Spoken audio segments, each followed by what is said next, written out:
Hey, welcome to Page Break. I'm your host, Brian McClellan, coming to you on an overcast but warm fall day in the mountains of Utah. Before we begin, I'll indulge in a quick bit of self-promotion. I have a new Redbubble store.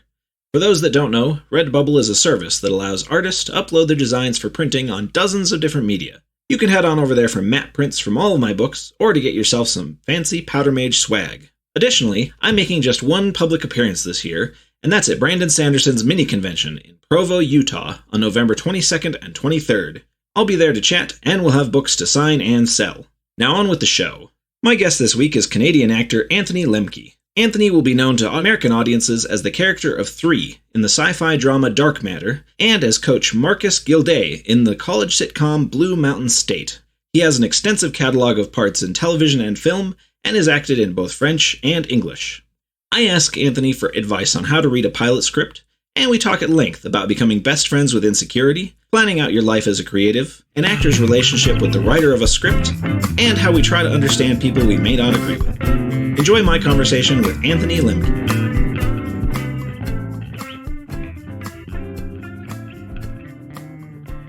You went to law school when you were, what, like 37? No, a little younger. But I guess when I finished, yeah, sure. But I started when I was in my early 30s, and it's a 4-year program up here in Quebec because you're doing a double degree. You get civil law and common law, and so it ends up being a little longer than your average law degree.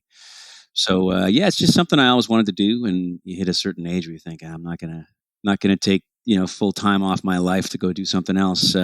When you've got kids and responsibilities and whatever. So I just got married, and I was working as an actor, and that was going well. And yeah, so in the end, it was just something that the timing was right. We did it, and it really changed the course of our life. Not because in the end I practiced law forever, but because it brought us to Montreal, and all our kids ended up being born here, and it exposed us to a different style of life than we otherwise would have been exposed to. And it's a great degree to get, specifically this dual degree, this civil and common law. And those are the two major legal traditions in the world. So in the end, it ends up really teaching you a whole heck of a lot about how to think about society, and incredibly useful. And then I circled back around to it after Dark Matter, and I did I took a couple of years off again when I moved back here to Montreal after Dark Matter, and finished it. So I did my bar school. Unlike in America where it's like a bar exam, here it's school. So you go back to school again. This was like 12 years after I graduated, and went back and did the bar school, and then did my articles, and worked for a little while at a law firm as well. So yeah, it's nice to be able to dip in and out of that those kinds of worlds. To be honest, it's like it's the great gift that you're given as an actor. You have a very non-traditional life. You are used to many things that, well, you develop a facility with or a comfort with many things that would scare most people, like in financial insecurity, constant rejection, inability to predict what your career will look like 2-3 years down the road. Every single job that ends, you think, it's my last job. This kind of thing, right? It's the way it works. It's not just actors. There's lots of people who have those kinds of jobs, which I guess are more common now. But the point is, you either develop a comfort with that and see the positive in it, which is this idea of being able to jump into other things, because why not? It's not like tomorrow is spelled out, so spell it out for yourself, that kind of thing. See, that's interesting, because it's a very similar experience for writers with novelists. You kind of have that same sort of feast or famine. Maybe I've got a great contract right now, but I have no idea if that contract will, once it's finished, I don't even know if the books will sell, and they'll print the next books. Yeah. And even if everything goes well, your next series might bomb. Right. And so you do have that same thing. And I was thinking about that this morning, of that similarity of uncertainty, because, kind of, at least from my perspective, we're kind of trained as a society to look at actors as kind of a big deal, like you see actors, and it's probably just kind of an artifact of kind of, the news and the tabloids all telling you about the tens of millions of dollars and the lavish lifestyles and things like that. American actors. Yeah, right. Yeah. But I imagine that even the vast majority of American actors are nothing anywhere close to what the top, 0.1% of actors are. Yeah, I think that's accurate. It feels like that we kind of need to have a better perspective of kind of creative professionals. I've mentioned this before on the podcast that when I tell people I'm an author, people either assume I'm a millionaire or I'm like a troglodyte living in my mom's basement. Exactly. Especially a fantasy author. Yeah. And people don't really get that there's an in between, that there's this whole like group of kind of working authors and working actors, working creative professionals that do their job and just kind of get through it and do the next job. And they're worried about, their retirement. They're worried about how to provide for their family, all of this stuff. And I really was curious about your perspective on that. Well, listen, I think you've nailed it. I mean, that is the overwhelming majority of actors. I imagine it's a little bit like you guys. When you land on something that hits and does well, then you can make a lot of money, but it's time limited. I mean, it's pretty rare that you land in a series that lasts, 5, 6, 7, 8, 9, 10 years. I mean, those guys, especially if they're American series, I mean, even within Canada, if you land in a series like that, you probably don't have to work again in your life. If you're not an idiot, right? If you didn't blow all your money on stupid things while the series is going on, if you, invested in the future and did whatever, even in Canada with the sort of smaller market we've got, I mean, I shouldn't say that, in the sense that pretty much everything I've worked on has always been sold internationally, has been shown in America, but it's a different labor market in Canada in the sense that the Canadian actors, the wage rates are just different. They're great. I'm not complaining compared to working as a teacher or a doctor or a lawyer. You can do, in certain years you can do very well, and in other years, not working, you don't do very well at all. So it is a little different between Canada and the States. But I think you've nailed it. Most people I know, and when I got into the industry, absolutely you deal with this, especially when, for instance, you get into the industry and you meet your future wife's parents and, they're an engineer and a teacher, and they assume that really I'm either going to be the troglodyte or I'm going to be the superstar millionaire who's divorced 17 times, and I'm not a good candidate for their daughter. But in the end, most of the artists I know have really very normal lives, right? Because most of us aren't on the front of tabloids. Most of us do well enough to support our families and pay our mortgages and live in decent neighborhoods if we're lucky, and if we're still in it 25 years on, it's because it has, the industry's been good to you. And we live, like you said, pretty commonplace lives, with the single exception of we become best friends with insecurity and uncertainty. That's a good way of putting it.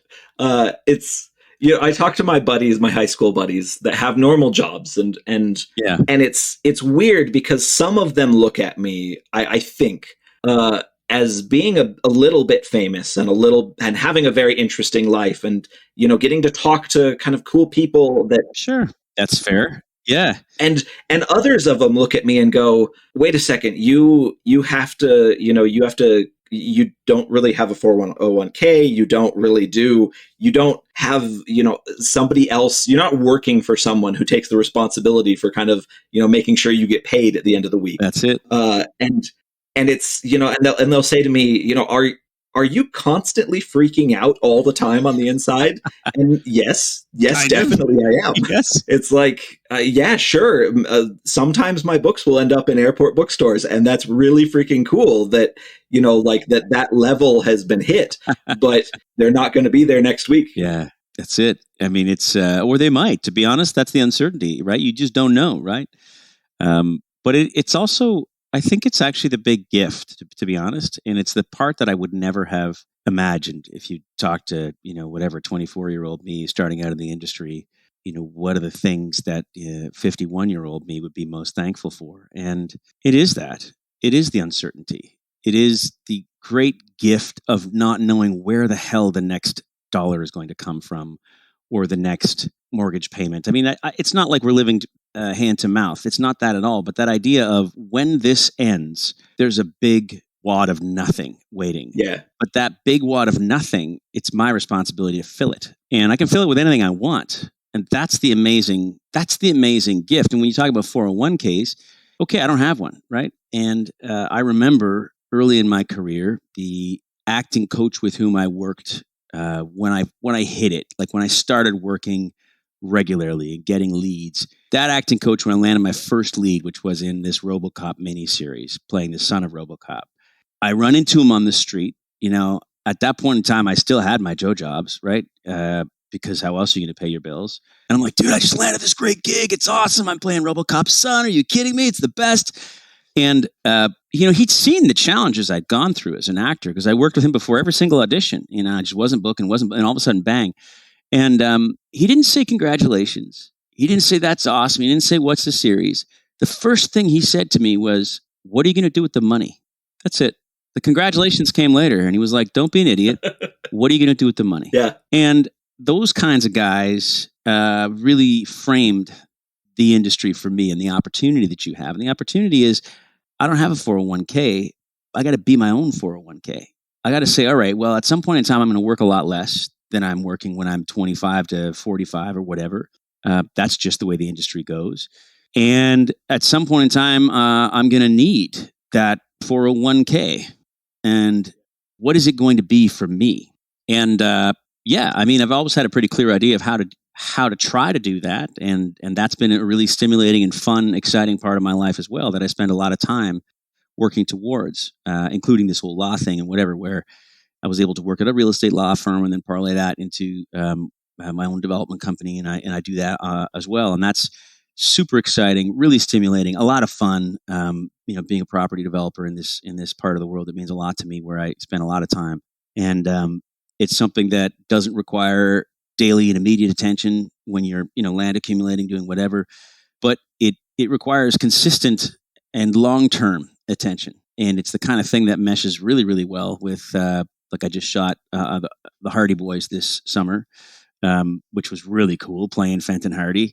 And, I was able to balance that series with also my ongoing obligations to my 401k, which is developing these properties in Prince Edward County outside of Toronto. And that I would never have done, ever, had I not been forced to stare at the chasm of emptiness that is my 401k. In Canada, we call them RRSPs. And say, okay, well, I don't have one, and my union. I mean, I see how fast or slow that RRSP climbs, and it's not going to be from there that I live, from the age of whatever onwards, and pay for my kids and help them out, buying houses when they, have to buy into the ridiculous real estate market that exists right now. And so that's the gift, right? Like here's the gift. Figure out what you're going to do to support yourself for the next 40, 50 years. And I know that folks who say work like my father did as a teacher, worked real hard, was a great teacher at age 55. That was it. It's a great teacher's pension plan in Ontario. He retired making 75% of his last average 5 years. And he was done. That was it. From age 55 onwards, he could do whatever he wanted. And the money was there for him. So that's one style of life.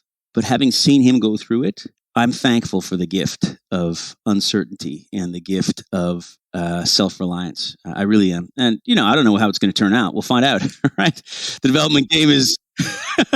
Will you feel that way in 10 years? I don't know, man. We'll find out. It's so far so good. But, that's uncertainty, right? I mean, you put out a new set of novels, and you don't know whether it's going to hit. That's true.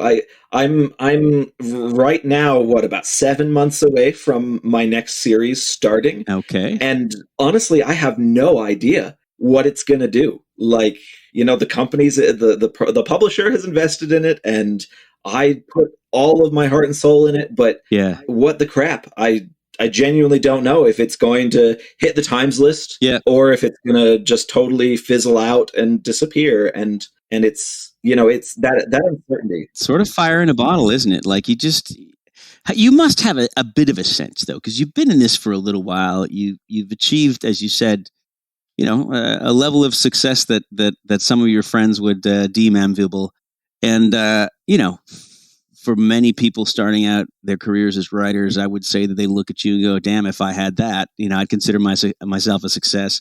So yeah, you can pat yourself in the back. You clearly understand in a certain sense what one slice of the audience looks for. So how did you go about crafting this next series and say, okay, well, because you are trying to hit an audience. You're not just writing for the heck of it. You're just saying, listen, I'm writing for an audience that I've developed and I want to deliver something that they like, but I don't want to write the same thing over and over again, or else I'd write in my own existing worlds. So how do you think about that as an author? I try to think of it as a combination of what I want to do personally and what companies expect, what publishers expect from me, Brian McClellan, kind of the writer brand, but then also what the readers kind of have come to expect and know and like. And well, I'm going to stop you on that actually for a sec, because that's fascinating, because you talk about readers and publishers as different entities, as if they might expect different things from you, which in from a layman's perspective, you'd expect that the publisher is just trying to read what the readers want from you, and in the end, they should be the same thing. But can you just expound a bit on that difference? I think it is two different things, and I think they're very close. Like, they're not super far apart, because like you said, the publishers just want to sell books to people that want to read.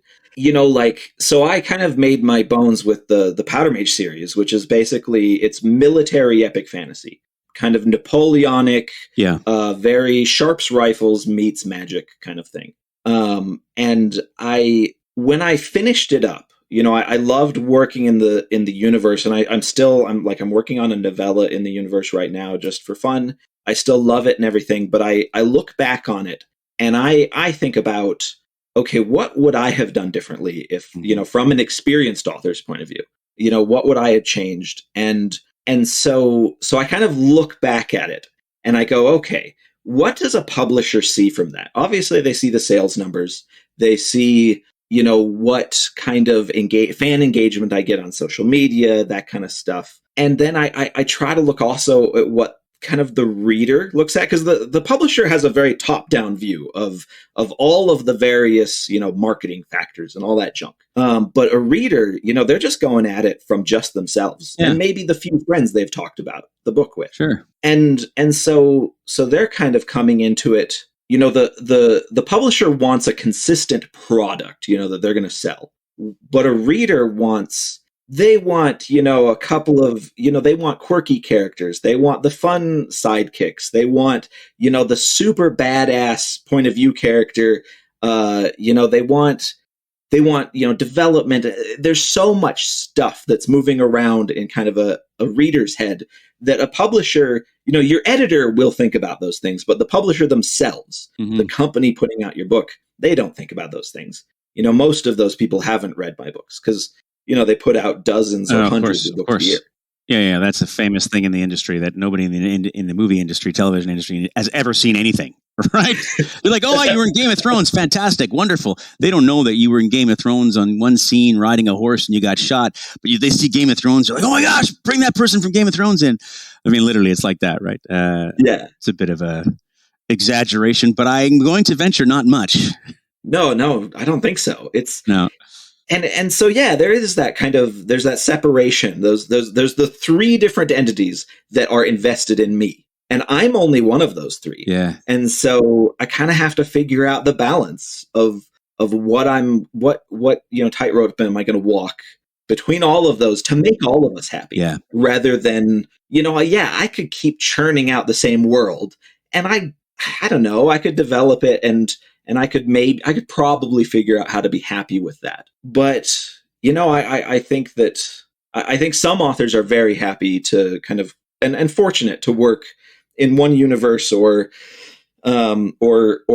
across, or for one publisher for the whole career, that kind of thing. Yeah. But I really I like learning from what I've done before and saying, okay, I'm going to take the things I liked and that I know other people liked. And I'm going to try to expand upon those, but also test myself a little bit. The new series, it's got a lot more kind of political intrigue in it. I'm just trying to kind of push on various things that I find interesting. And I was kind of wondering from an actor's perspective, if you spend a lot of time thinking about your strengths and weaknesses as a character actor, for example, whether you feel confident doing action scenes but not romance, which, I'm projecting right there. I feel very confident doing action scenes, but I don't feel confident writing romance scenes. Sure, yeah. Do you spend a lot of time thinking about that, and then thinking about what level of effort you're going to spend on refining what you're good at versus trying to improve what you're weak at? Wow, that's a good question. Listen, I'm going to answer that as me, the actor, not as, this is the way actors are, because, there are many, many different approaches to this craft. My approach to this craft my approach to life, to be honest, has been really a little bit like a stick in a river. I've trusted that the river is going to take me somewhere, and it'll take me at the rhythm it goes. And I have evolved into a comfort level with various different types of things. I have not gone straight at saying, listen, I'm not good at this one thing, so I'm going to start becoming way better at this one thing. I've preferred to look at it more like I'm not going to get cast for those things that I'm not good at. It's that simple. The river's going to lead me in the direction of the roles that I'm cut out to play.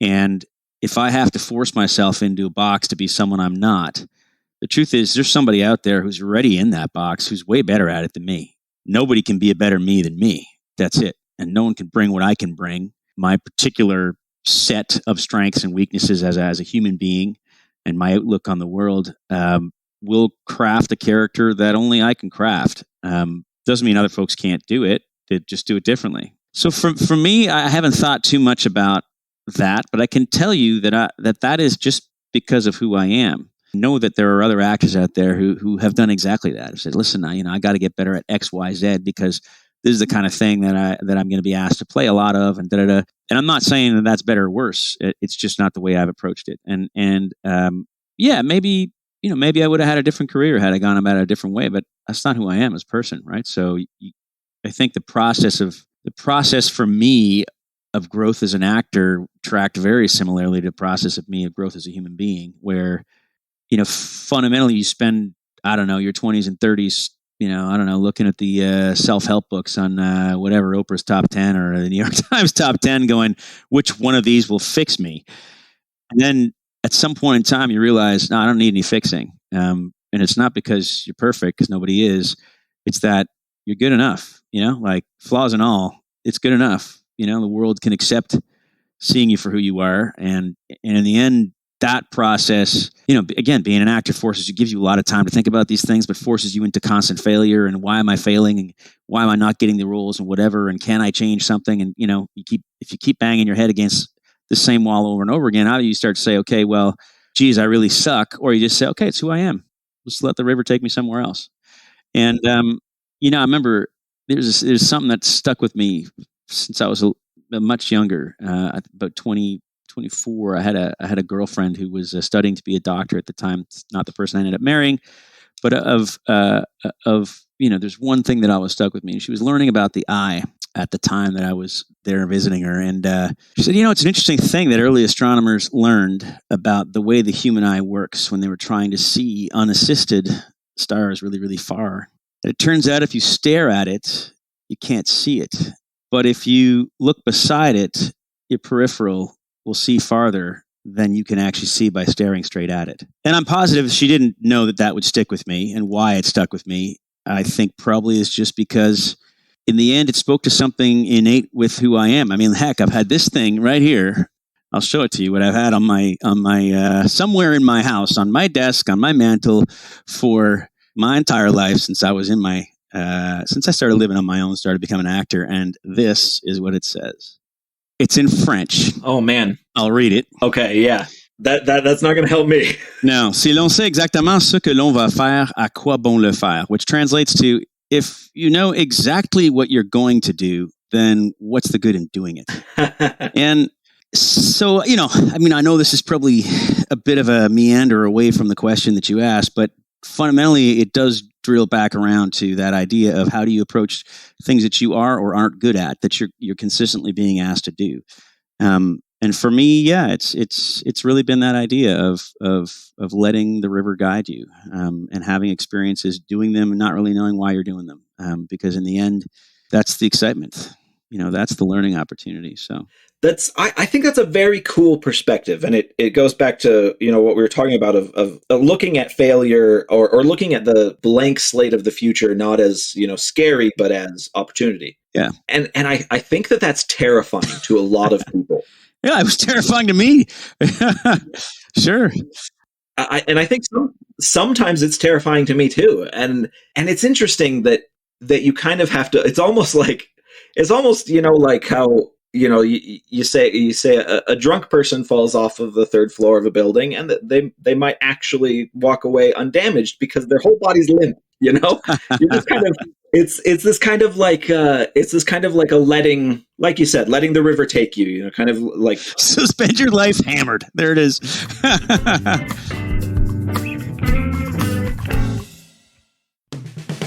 Hey, Page Break listeners, Brian here, rudely interrupting myself for a bit of a plug.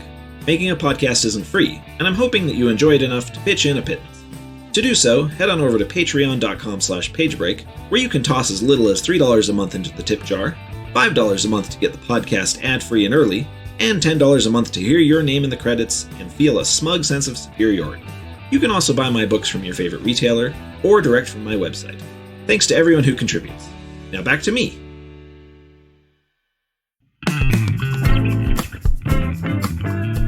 It's an interesting perspective because I think I like to have my little stick in the river with an outboard motor on it, so that I feel like I'm steering.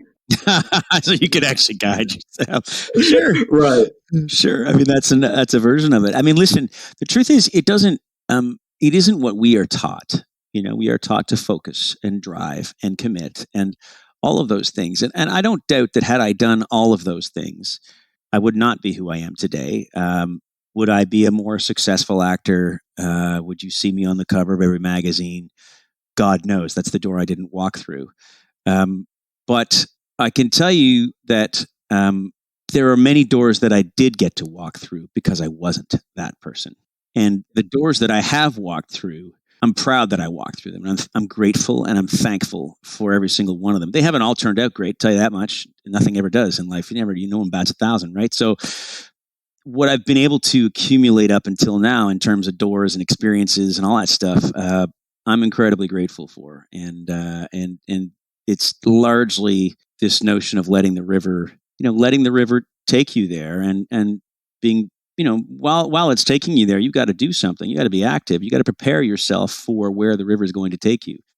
And it seems like you have some sort of agency over that, in the sense that it has very frequently worked out in my life where I've sort of visualized something at some moment in time, very strongly. I visualized something, and that ended up happening. Exactly that. Literally exactly that. I mean, I remember I was talking to Joe, who we'll circle back to because you know Joe and I know Joe, and that's how we got together. And we'll talk about that in a little bit because that's quite exciting to me, by the way. Anyway, I was talking to Joe at the beginning of this year, and I was working at the law firm at the beginning of this year, and I didn't, people ask me, why did you go to law school? And the first time I went because I went. It was something I wanted to do, so I did it. And same thing with going back, after Dark Matter and whatever, why I finished that off. You plan on working as a lawyer for the rest of your life? I said, I don't know. I mean, I'm doing this because I'm doing it, and it's a good experience, and why not finish a path? And I did it, and I worked at the law firm. And, Joe asked me, and this is when I had taken a couple of years off, because you can't do the bar and work full time at a law firm when you take a couple of years off. You can't do that while working as an actor. I did on the French side locally, because I work in French as well. I was able to do, the gig. Hey, I'll take a day off the firm and I'll go do this every once in a while. But in terms of series regular stuff, that's a world that's very difficult to match. So I'd taken a bit of time off that. But Joe said, "How's it going?" He asked me. I said, "Well, it's going great. I'm loving it." He goes, "Well, what do you see in the future?" I said, "I'll be honest with you. I haven't told anybody, Joe. I haven't told my wife. I haven't told anybody. But if I could land a series regular role that wasn't the lead of a series, that had me in a couple days, a couple days an episode, doing something cool, while also being able to jump full time into my property development company, that would be amazing." And lo and behold, that's exactly what happened.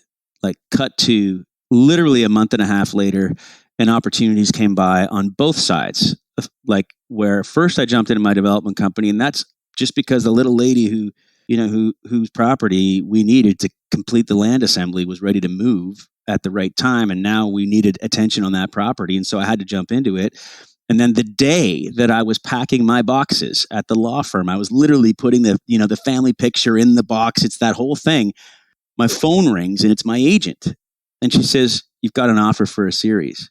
She said, "I know you're working full time and I know you probably can't take it, but listen, it's only a couple days an episode and it's a series regular.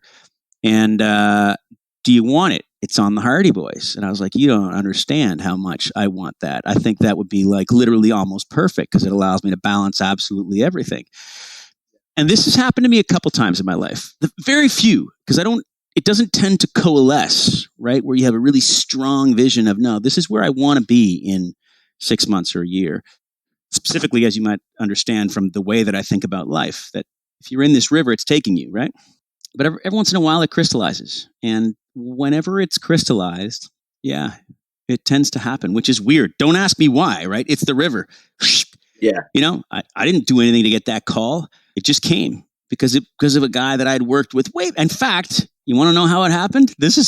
So the guy who was the showrunner on this series, okay, that guy I knew because when I went to law school the first time and I was working at the firm and I left the firm to go back to acting, I phoned a good buddy of mine who ran an agency and I said, "Listen, I know you don't have anybody negotiating your contracts because Canada, we can't afford lawyers for everybody." I said, "Listen, I don't want to close the door to all my legal stuff. I'm going back to acting. I'm going to stay in Montreal and I know you're in Toronto, but listen, if you want help negotiating all your clients' contracts," he's in the writing side of things, right? So he reps a lot of writers, directors. He says, "I'll do that for you. I'm happy to do that." And he said, "Yeah, you know what? That's great. I'll do that." So I did that for him for 7 years. And in the first sort of 3 or 4 of those years, he had an assistant who was answering telephones. And he and I got to know each other. Really great guy. And that assistant ended up going on through the industry.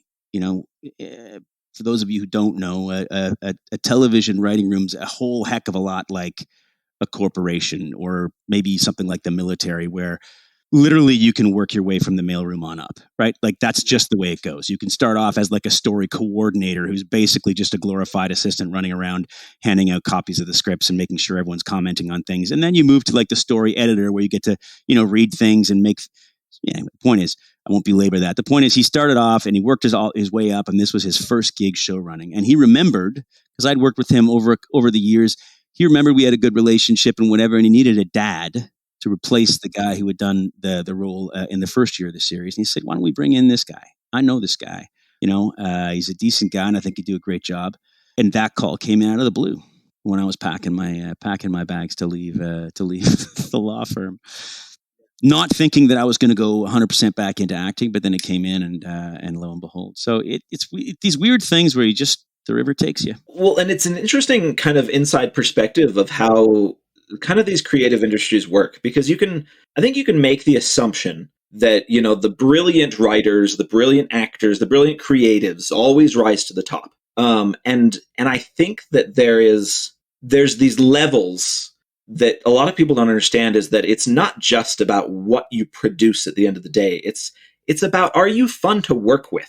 Are you a decent human being? Mm-hmm. Do you make life miserable for everybody around you? Because, you have to, sometimes you hear about those writers or actors or whoever who are massively brilliant, but also they're just assholes. And they're hard to work with. Yeah, for sure. And being able to kind of be good at your job, but also a decent human being, I think is underrated in the creative fields, because everybody's always going to think about, oh, did I like being around that person for X number of days a week? And that's going to factor into whether they hire you. I think you're 100% right. I mean, specifically in I'd mentioned that it's just a different labor market in Canada than it is in America, even though, lots of folks wouldn't have even known that Dark Matter, say, was a show that was made in Canada. No idea. It was on an American station. So, they wouldn't know. So without a doubt that in Canada, on the sets that I have worked on, and there's different kinds of sets in Canada, and largely that you can sort of identify them by which union, which tech union is running the set, actually, whether it's SAG or whether it's sort of more Canadian-based union. And I tend to work on the second, and Dark Matter, for instance, was one of those. It's a union called NABED. But anyway, the point is, on the shows that I have worked on, I would say I don't think I've been on a set where people have been jerks. It doesn't exist. Like they're more relaxed. They're easier. Maybe the stakes are lower because they tend to be a little bit lower budget than the SAG shows. It's interesting. It's an interesting. The difference between what we do in Canada and between what we would do if we were living in America is that because the stakes aren't there, because nobody's life is going to change miraculously. Yeah, we're going to have a great run. We're going to have a good series. Might be able to do some cool stuff. But in the end, nobody's life's going to change miraculously. That's just not the way the Canadian industry works. That is the way the American industry works. I think it attracts a different mix of personalities, and it tends towards what you just mentioned. That, if my life isn't going to change from this, really, I just want to hang out with people I want to hang out with. But if this asshole means that all of a sudden I'm launched into another stratosphere, right? Like, then maybe I'll work with this asshole, right? Maybe I'll do it because in the end, I get to work with this asshole, but I'm going to be somewhere I'm going to have a private jet at the end of it all, right? So that's the trade-off. Whereas you don't tend to have those types of decisions presented to you in the Canadian industry. That's not to say people aren't doing well. I'm not trying to cry poor. People do well, but there's a difference, right? There's a difference between that level of attainment and the level of attainment that can be, that is common in, among successful Canadian actors or producers or writers, for instance, right? Yeah. And Joe is a great example of that. Bring it back to Joe. Now, which Joe am I talking about for the fans who don't know Joe? Right. So Joe Malozzi, he got us together because he did Dark Matter, and he, fingers crossed, will someday do the Powder Mage series as a TV show. In fact, I wanted to ask you about this because Joe sent me last week. I'm feeling really bad I haven't gotten to it yet, but last week Joe sent me the pilot that he wrote for Powder Mage, right? And asked me to give him notes back. And I have never. It's been a long time since I've read a screenplay. Probably since I was a teenager, because I got really into screenplays as a teenager. But it's been a long time since I've read anything like that. Yep. But also, this is going to be the first time I've ever read something that's my own work being translated into something different. It's pretty cool. And I am both massively jazzed, but also terrified. And there's that mix of emotions of course, of working to divorce any amount of creative ego I have from this other thing. Sure. That is based around what I've done. And I was really curious what your perspective as someone who not necessarily in that same situation, but as someone who gets a new script and is looking at a script from, with fresh eyes for the first time, what kind of goes through your head? What are you looking for? Listen, the script has two purposes. I mean, specifically at this stage, a script really only has one purpose, which is when that network executive reads it, do they want more? Yeah. That's really it. Because in the end, the script itself isn't the end product. That's the wonderful thing about what we do as creatives in the television and film industry, that truthfully, I have never thought of what I do as creating performances, because I don't. What I do is I provide the ingredients for a really amazing cake, hopefully, what I think is really amazing. And I give them off to someone else who will mix those ingredients the way they want to. And if they don't have the good ingredients, they can't have the good cake. And that's what a pilot is. Now, granted, it's a more essential ingredient than any one actor could be.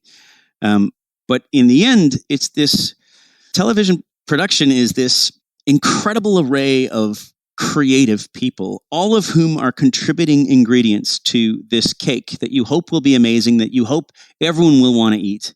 But in the end, nobody really has full 100% control over what that end product looks like. Not even the producers in TV, because they only get to make a certain subset of decisions once everything else has been made, right? Yeah. Because there's producers below those guys who make the decisions about what costume I wear, whether it's green, blue, all these things, right? And if any one of those people cocks up their job, if the costumes are crap, if the sound is crap, if the script is crap, if the actors are crap, if the lighting's crap, if like any one of those guys, if the fight choreographer is garbage, if, the list is long, you don't have a good cake. Yeah. And then even then you can still have this amazing cake that people don't want to eat. Right? So it's this bizarre thing. And so getting back around to the pilot script, I think what's fascinating when you read a pilot script is, does it make you want to read more? First off. Secondly, understanding that, I guess this is more from a, hey, we're two creatives and you're having your baby adapted for television. Understanding that, and I'm sure you do understand, but like really putting it in your bones that they're different mediums, right? Like in a lot of ways, what you create is the cake, and a much smaller group of people get to contribute ingredients, whether that be the publisher and the editor and your wife or whomever. The point is, a smaller group of people create, but then in the end, I don't know who gives the final approval, whether it's you or the publisher. But the point is, when you put it out there, that's the cake. But that's different here, right? So this is what this is supposed to do: is be the backbone of a really amazing story that other people will layer their intentions upon. And from what I understand of your world, you're not going to have a problem with that at all. It's going to be amazing. I think there's probably some difference in the manner in which a novel is structured and the manner in which a television series is structured, so that in the end, you're likely to see maybe your characters, used in slightly different manners, or their reveals happening in slightly different manners than they would have in the book. Again, I don't want to, that's a Joe question, not a mine. But from what I understand of television, this pilot will most likely be, call it the first chapter or two of your book, but then he might pull something in from chapter 7, pull it back and say, well, no, we need this character here because this character informs, these people's lives. And in this first pilot episode, we basically need to say, these are all the characters. These are all their arcs. These are who they are. And then at the end of it all, you need to still be like, oh my God, I want to see more about this character, this character, this character, this character. And so maybe the reveal in a book is a little slower or different. I don't really know. But in a pilot, that's what you want when you're reading it. And that's from an actor's perspective. It's what you want when you're reading it. Do I really want this? Do I want to play in this world? Do I think people will want to continue coming back to this world? And one of the things that I've always really appreciated with Joe is really good at bringing you in to a story through a character's eyes.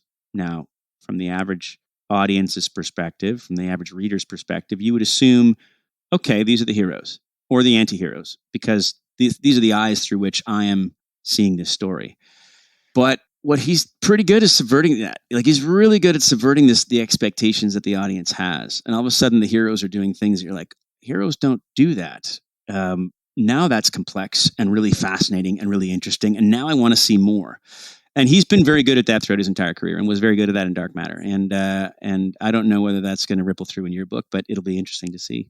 We should have a conversation after you read it. Yeah. Aha.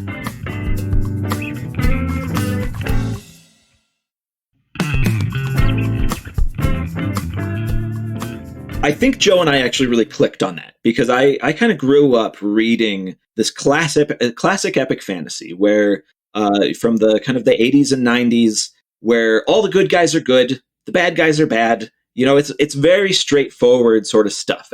And I looked at that and I loved it as a kid, and it soured on me as an adult. Sure. And I kind of started playing with this idea of having main characters who they've seen some shit. They are past their peak. They're not the little farm boy that grows up to wield the magic sword. And I think Joe and I really clicked on that of creating these complex characters, good people that can do horrible things and horrible people that can do good things. And I love that. It's so fun to play with. Audiences love that, and actors die for that stuff. I mean, really, it's like it's the manna. It's the stuff where you can subvert expectations of your audience, and all of a sudden you're the character that everyone loves when you were the character they hated. And then, oh, wait a minute, now I've done something stupid again. Because in the end, isn't that just human, right? I mean, we are never one thing. And if you talk to different people about one person, you'll get different perspectives about who that person is, and it's interesting. So those multifaceted things, Joe's very good at. I'm happy to hear you say that. Actually, I have a question for you about all that, because in preparing for this, it occurred to me that I don't know whether, the events of January 6th, and the Oath Keepers, and I'm going to get political here. This is going to be fun. And folks rising to defend the nation if you're them, and it would be described very differently if you're not. In a way, you're playing, and I mean, you are straight up. That's how your first book opens. Like you're overthrowing the existing government structure, and when you wrote that, there was no echo of that in American society, and now there is, right? In the sense that again, I don't want to read too much into it, but without a doubt, had your book come out now, some people would have read into it. This idea that, wait a minute, these guys are playing with guns, and it harkens back to an era, harkens back to we'll call it like a Civil War type era. Very revolutionary That's vibe. Right, exactly. Very revolutionary vibe, and overthrowing what the overthrowers perceive as a corrupt government institution. I wonder what you think about that. How has your book aged in light of where America has gone as a country? I actually haven't thought about that much. Oh wow! I planted the seed. You planted the seed. I don't know. I try not to. I have opinions that I rarely share on social media. But I try to not spend a lot of time dwelling on things, because I find they just put me in kind of a despair cycle. Fair enough. I have a bit of that stereotypical millennial anxiety of, wow, am I living on a dying planet? Will our civilization collapse before my death? That kind of existential dread thing going on. Yeah.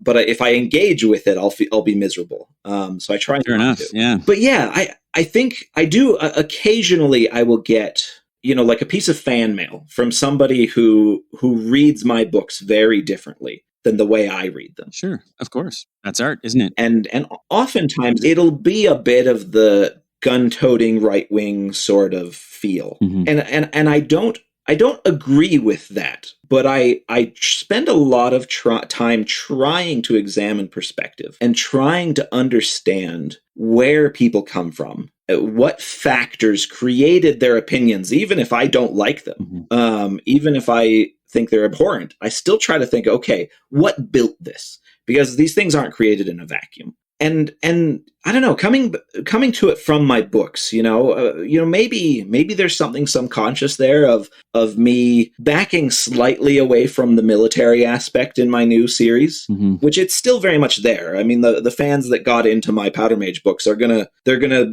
really enjoy what I'm putting forward. But it's, I don't know, the complexity of all of the real world questions around overthrowing a government, around in major institutions, things like that. It's so much more complex than anything I could portray on a page, because as a writer, you're summing up feelings. You're trying to dumb down the complexity of a billion factors into something the average person can understand in reading a paragraph. And that makes kind of my job and the way that I engage with my creativity versus the real world.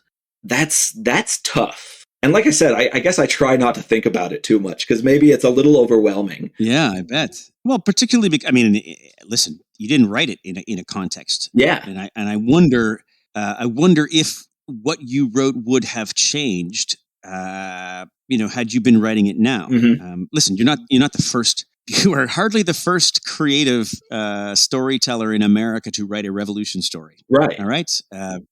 It is perhaps the great export of America. I mean, looking at it from the outside, is that you have this foundational myth that you keep spinning in various different sort of fractals of that creation, that creation of a nation myth. And you've been quite successful at selling that story to the world, because fundamentally it's a story that we all, it ties into so much of sort of Judeo-Christian beliefs. Really, it does. I mean, again, we're getting really serious, but this notion of, sacrificing for a greater good, sacrificing for the good, for the future. I am going to redeem the sins of the past with my actions and set the course of history straight.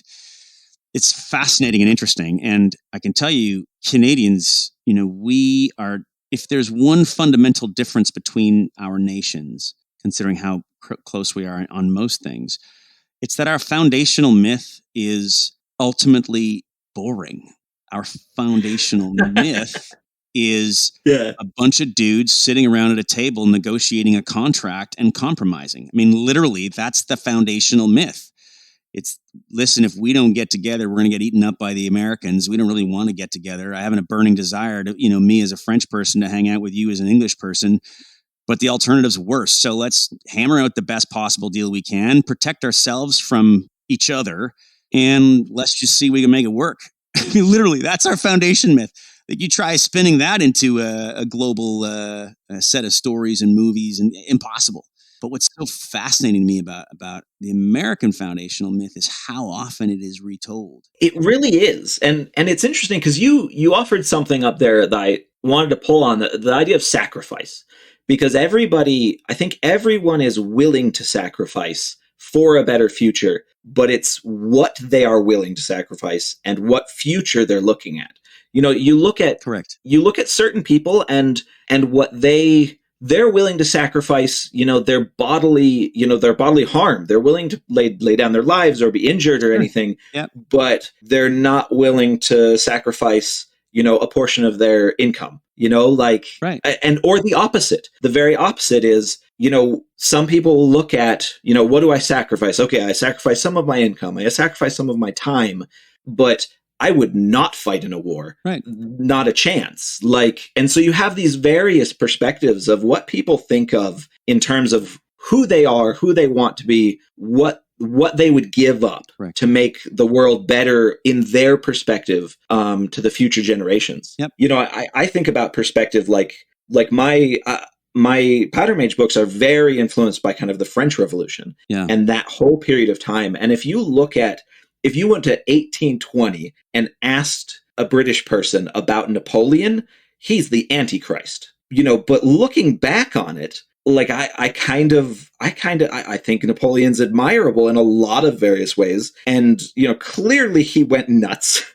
Clearly the Napoleon of freedom and, all of this stuff became a different person, became emperor. Became an emperor. Right. There it is. and so there's this complexity there that you can look at the reforms he did, when he came to power, and you look at some of them and they're a century ahead of their time. Yeah. And you look at others and you're like, oh wow, he took a big step back. Yeah. And all of these things are massively complex. And, when you're creating a world, you have to dumb all of that down. You can't explain every facet of every decision. You've got to bring it down until it's palatable and consumable to an audience. I mean, I think this notion of dumbing down versus, say, distilling. Okay, distilling is a better word. I think, dumbing down I think does a disservice. Well, it does a disservice to you. I mean, to you and to writers. I mean, and I think maybe also does a disservice to how stories impact people. And I don't think there is a stronger way of teaching or relaying impactful information or emotional content or societal myths than storytelling.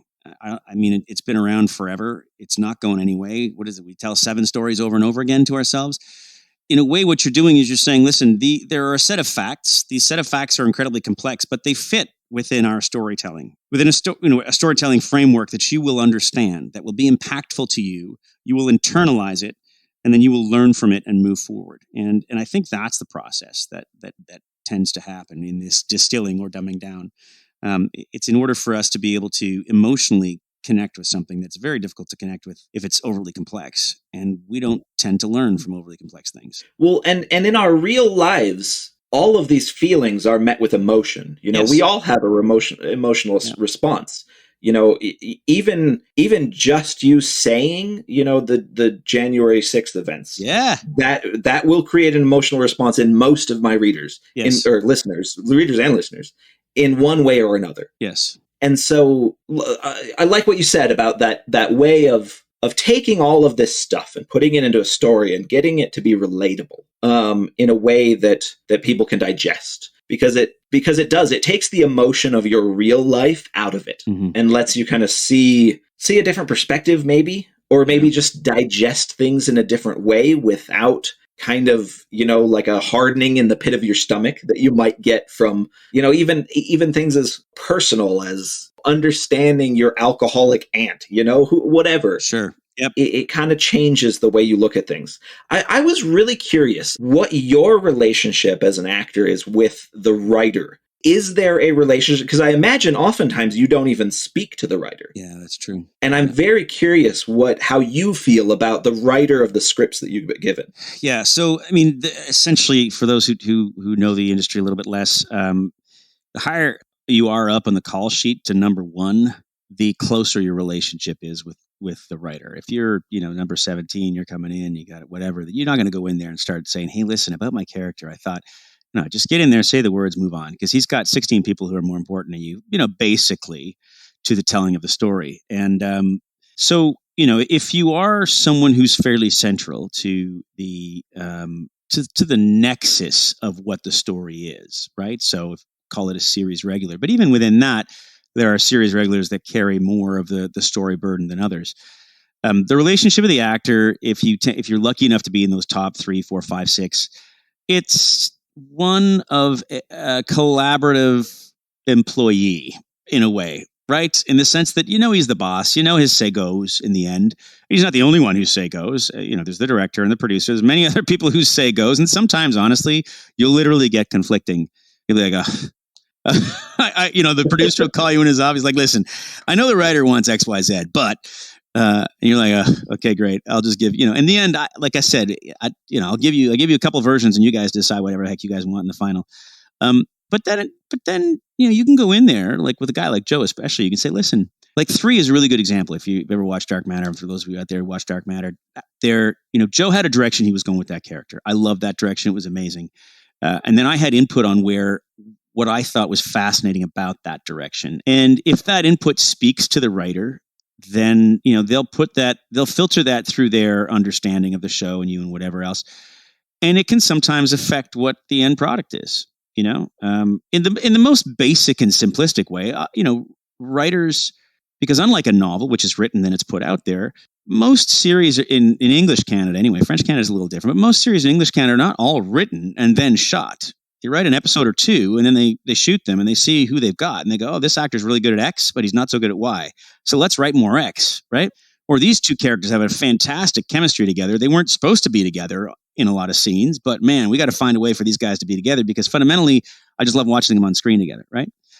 And then there's stuff like in Dark Matter where, listen, what I found the coolest about Dark Matter was, at least about my character in Dark Matter was, for those of you who don't know me or just listening to me, I'm a middle-aged white guy. Okay. So that carries a fair amount of baggage in today's society, and you will be attributed certain characteristics. And I think what's fascinating about the character 3 in Dark Matter and what's great about sci-fi and fantasy is you can speak in allegory, right? Mm-hmm. So we can head straight on into white guy versus change, right? Fundamentally, i.e. white guy versus how do I deal with this, this fact that the world that I grew up in is not the world that I live in anymore. And it's not the world that's going to exist in the future. And how do I find my way in it when fundamentally the characteristics that are traditionally attributed to the middle-aged white guy, might be more closely aligned with the MAGA group than it would be with, say, something on the left. And I love that. I love the fact that, because I am a middle-aged white dude, right? And I love the fact that Joe was just sailing square onto that territory, saying, all right, how do you deal with change? How do you deal with stuff that makes you really uncomfortable? Mm-hmm. And how do you deal with that in a way that is respectful to the human being that has to bear the change? It is, I think our television has done, on the whole, a really good job of pushing our society forward, right? Yeah. Television, generally speaking, is made, on the whole, by folks on the left side of the spectrum. Not entirely, without a doubt, that we are not a monolith, but I think it's probably not a stretch to say that most television is made from the left side of the spectrum, where on the whole, change is good, right? Mm-hmm. More individual rights, more individual freedoms, and more respecting of diversity, of everything, gender and race, and I think from my personal political perspective, that's great, wonderful. Except, I also live in the real world, where in America, say, shorthand, there's 50% of the people who are of a different political ilk, and they come at life from a different perspective. And I feel like that perspective is often misunderstood or misrepresented in the television that I watch. And I felt like 3 was a really great opportunity, and Joe just went straight at it, of breathing life into a character that otherwise could have been two-dimensional at the hands of perhaps a more politicized or less talented writer. And for me, that was, when I see that stuff as an actor, man, holy, that's gold. Because I do believe in what you were talking about, this idea of, walk a mile in someone's shoes. Yeah. And I don't think there's a whole heck of a lot of that going on right now on either side of the political divide in America. And similar up here, where people seem to be lacking the ability to put themselves in others' shoes. And I'm not saying I'm so great and I can, but I am saying that Joe seems to be able to do it, and he seems to be able to write characters that can do it. And that's really exciting. And I think, given the world that you play in, I think it bodes well for for the work that you guys are going to do together. I sure hope so, because I do. I like you. I love the complexity of trying to examine all of the perspectives on any topic and figure out where people came from to reach whatever conclusions they've reached. Yes, 100%. And I do think it is dangerous. It feels sometimes like social media is a global trauma response against modern change, because you just have so everyone's screaming about everything that they hate at all times. At all times. And it's the what you said about change is a huge thing, and it's weird because in a lot of ways it is part of the change itself, is part of the kind of American, yes, myth, 100%, right? Yes. And yet we're all terrified of it at all times. We're all terrified it's going to be the wrong change. Yep. And that it's, we're not going to come out ahead somehow. And the world that I was born into will no longer exist, and I won't be able to leave that to my kids. And I totally agree.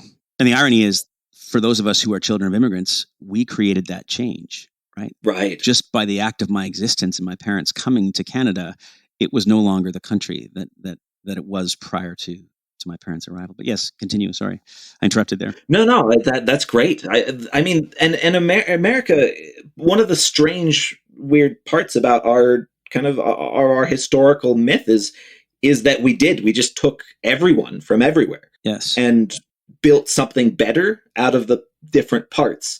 And I love that. I think that, kind of that applied across life is honestly kind of a great philosophy. And I feel like we've lost that a bit, and it makes me sad. I would agree. Have we lost it? Tough to say. I don't know that the public discourse is certainly that we've lost it.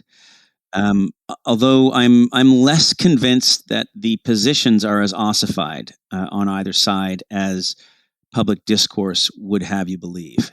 I'm far less convinced that, we'll call it folks on the Republican side are as anti-change or anti-immigrant or anti-new as they are being attributed in really in almost every single media, even their own media, to be honest. Yes, it's true that I think their vision of America might depart from someone who is more say based in the city.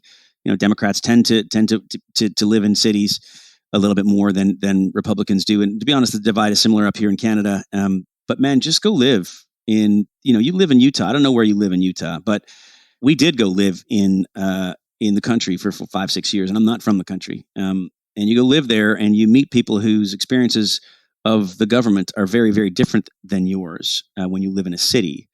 And all of a sudden you start understanding, wait a minute, there is another way, another way of looking at the world. And yes, this notion of conserving what you have seems to be a backbone of conservatism, at least in Canada, i.e. what we have is good. Let's not change it. Or at least let's keep the good of it. But I don't know that necessarily means that any change is bad, or the correlation is that we can't take the good from different new arrivals or different trends and change with it. But I don't know. I haven't lived in Republican America. I do have family that are staunch Republicans, and I've spoken to those guys, and they are immigrants. They are the change, right? So again, I think it's a little more complex. Like to your idea of complexity, it's a little more complex than just than a certain side of the political spectrum being against change and a certain side being for it. Well, and there's a difference that you can kind of suss out of there between what does a person actually believe and what does a person go along with. And that, yes, and that I think applies to any political belief whatsoever. Yes. Because it's always funny whenever you see just even like a thread pop up on Reddit. I think this even the other day I saw this. Somebody said, lefties of Reddit, what is your most conservative belief? And just scanning through this kind of stuff of people who consider themselves a very hardcore Democrat, what is their thing that they don't gel with everyone else? And you get this complexity to beliefs, and you can do that the same thing with, somebody who votes a straight Republican ticket. If you get them alone and have a chat with them about a dozen different topics, they might not be nearly as Republican as you would think just from looking at their voting record. 100%. And it's weird because we do, we talked about dumbing down or distilling. And so we have these kind of massive corporations that are running the news systems that distill everything or dumb down everything and then feed us what we're supposed to believe. And it's definitely, 200 years from now, there will be, people will be doing their doctorates on this sort of kind of how propaganda affected the world during this time period. And I love playing with propaganda in my books because I think a lot of writers don't. The idea of either good guys or bad guys steering public perception through, well-aimed newspaper campaigns, that kind of stuff. It borders on complexity that might go beyond the average reader, I think, but that I just absolutely adore playing with. And for sure, you can see it every time there's an election coming up. All of a sudden, there's way more coverage on leader X or leader Y in the paper than there used to be. And how did that happen? How did the paper all of a sudden, Yeah, of course, that it has to do with sometimes the relationships between the press and whatever. It is what it is, and it exists in film and television as well, right? Where in the end you're often quite copacetic with each other because the relationship works for the person who's got the actor in front of them reviewing the movie, and for the person who needs to have the movie reviewed. And in the end, it's. Listen, getting back to sort of that, in America, this idea of Republican voters versus Democratic voters, you guys, you're sort of stuck in it because you've got this two-party system, for better or for worse, that you're by necessity, you're going to just say, all right, I'm holding my nose, right? That center 50% or whatever it is, that don't ascribe to absolutely every single party platform, they're going to be holding their noses, right? They're going to say, I believe a little bit more of this than I believe of that, so I'm voting for this. And all of a sudden now they're lefties. And they're Democrats as opposed to Republicans. Right. And in the end, they could have just maybe as easily voted the other way had there been, 6 or 7 policies that changed. And I'm not even talking about that 5% that flip back and forth. I'm talking about the call it the centrist elements of each of the parties that haven't voted anything other than their parties for 20, 30, 40 years. But the truth is, are they really that far apart?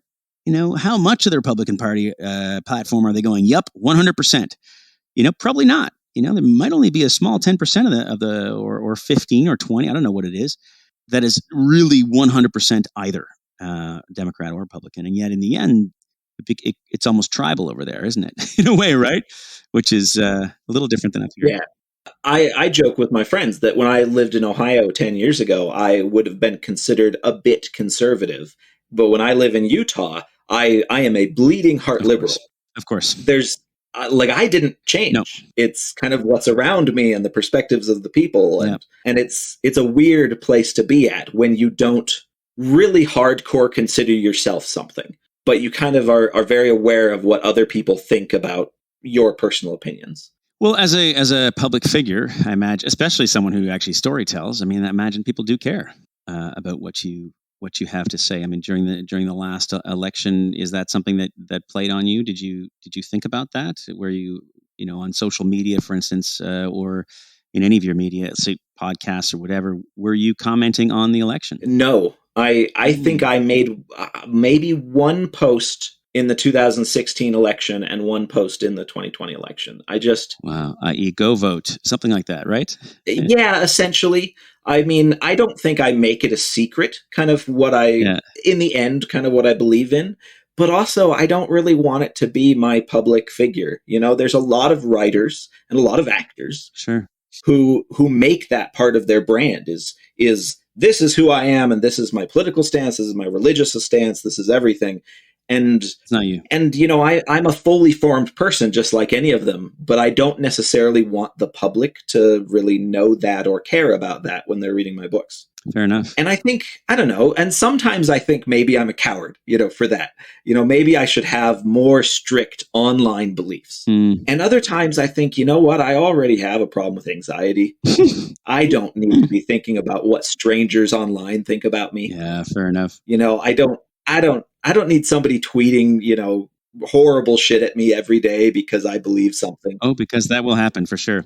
Yeah. Yeah. The second you put a strong belief of any stripe out there, then all of a sudden you attract the exact opposite. I think it's tough to know. I think it might be wise of you, to be honest. It's tough. And there are so many opinions on social media as it is. And in the end, I think probably the most important opinion that anyone can express is, can't we all just get along? Fundamentally it sounds ridiculous in Sesame Street, but boy, oh boy, right. when you see the Facebook leaks come out, it actually is perhaps the fundamental takeaway from it all, that whether it's media or social media, people are monetizing, dividing us. And man, that sucks. Like, to give social control over just because I want a free Google search on something or a free share my best life platform, to hand it over to folks who really don't seem to care about social cohesion. And why should they? Wow. That's it's a bit of a revelation, and I'm hoping that it changes the landscape moving forward. But what are your thoughts on that? Will it change the landscape moving forward? You know what? I find the cynic in me and the hopeful in me butt heads constantly. I don't believe anything will get better, but I hope it will. Yeah. I don't know. And maybe that's kind of just like I said, maybe that's a little bit of the coward's way out, because I don't know. I feel like things will change. That's just human civilization. Yeah. But I have no idea how they're going to change, or in what ways, or if they'll be good or bad, or if history will regard them as good or bad. These are all, there's a million different ways to look at these things, and you never know. But man, I've been keeping you forever. And so I always wrap up these episodes by asking every guest, all right, what's the last thing that you ate that still you think about right now that just blew your mind?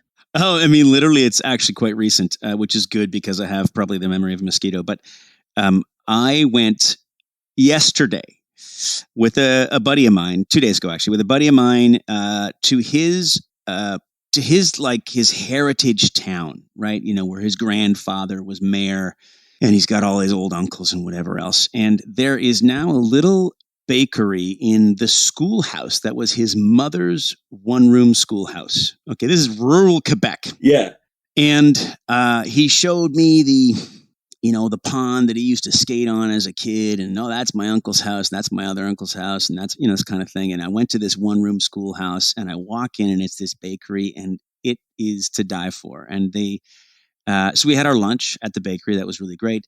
And I noticed they had all these lovely cakes and there was this beautiful, simple, right? Like sort of halfway between a mousse and a pudding cake. Like, like a flan and a mousse, halfway between that, chocolate.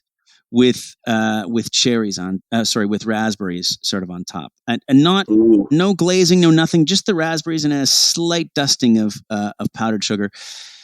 Bought it, brought it home, ate it with my family, and man, it was great. It was wonderful, partially because of the story, but also because the food was lovely. Oh man, I love a good bakery. Mm-hmm. Walking into a bad bakery is one of the most disappointing experiences of my life. It really is. Where you see a new bakery and you think, holy crap, new bakery. Right. I'm going to try something new that I've never tried before. That's right. And then you walk in and it's not good. Yep. But when you find one that just blows your socks off, it's just such a good experience. 100%. I totally agree.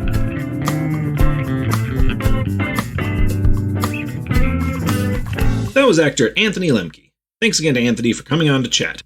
You can find links to Anthony's social media down in the show notes. You can find me, as always, at brianmcclellan.com. One quick final announcement. The podcast is going on hiatus for a couple of weeks during the Thanksgiving holiday, so we'll see you all back at the beginning of December. Special thanks to James Sutter for music, and Tom Bishop for production. If you'd like to support the podcast, head on over to patreon.com/pagebreak or buy my books in ebook, paperback, or audio. You can also get signed copies of my books direct from my website.